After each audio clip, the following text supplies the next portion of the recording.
Bonjour encore. Alors qu'il sent le vent souffler sur lui contre les Américains ont commencé à souffler un mauvais vent contre Paul Kagame. Il a décidé de se tourner vers la Russie. Pour ceux qui ne connaissent pas, la coopération entre Paul Kagame et la Russie n'a pas commencé aujourd'hui. C'est une coopération qui a commencé il y a très longtemps.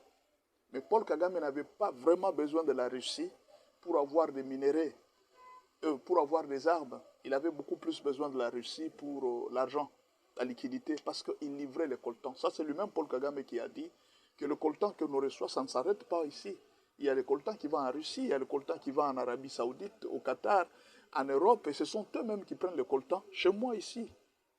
C'est ce que Paul Kagame avait déclaré. Donc cette relation de vendre les coltans, ça avait commencé depuis très longtemps.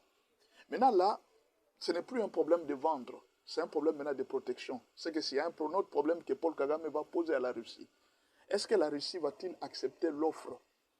Bon, en fait, il faut comprendre le système de communication ou même le système de fonctionnement de la Russie. La Russie aussi travaille pour les intérêts.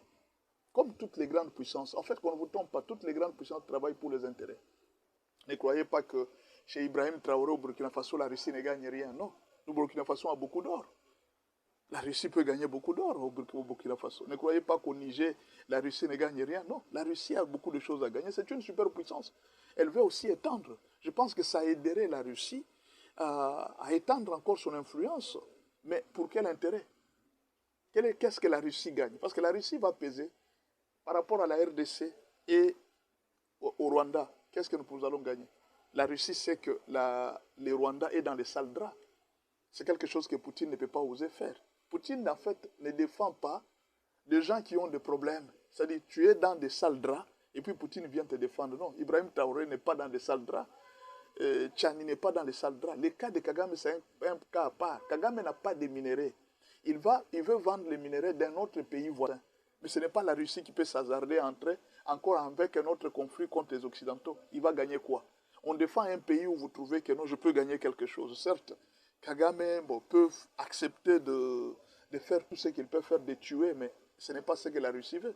La Russie ne veut pas la mort des gens. La Russie ne veut pas la souffrance des Africains. Si la Russie se donne aujourd'hui à Kagame et que la Russie commence à tuer les Africains, mais c'est la Russie elle-même qui va s'autodétruire. C'est un dossier où il n'y a que les Occidentaux qui peuvent accepter de tels risques. La Russie ne veut pas accepter un tel risque de tuer les Africains pour sauver Kagame. Ça, il n'y a que les Occidentaux qui font. La Russie ne fait pas de tels besoins. La Russie travaille pour les biens des populations, pour la liberté des populations, mais pas pour la souffrance des autres populations. C'est là que Kagame ne pourra pas gagner parce qu'il exploite les minéraux qui lui appartiennent.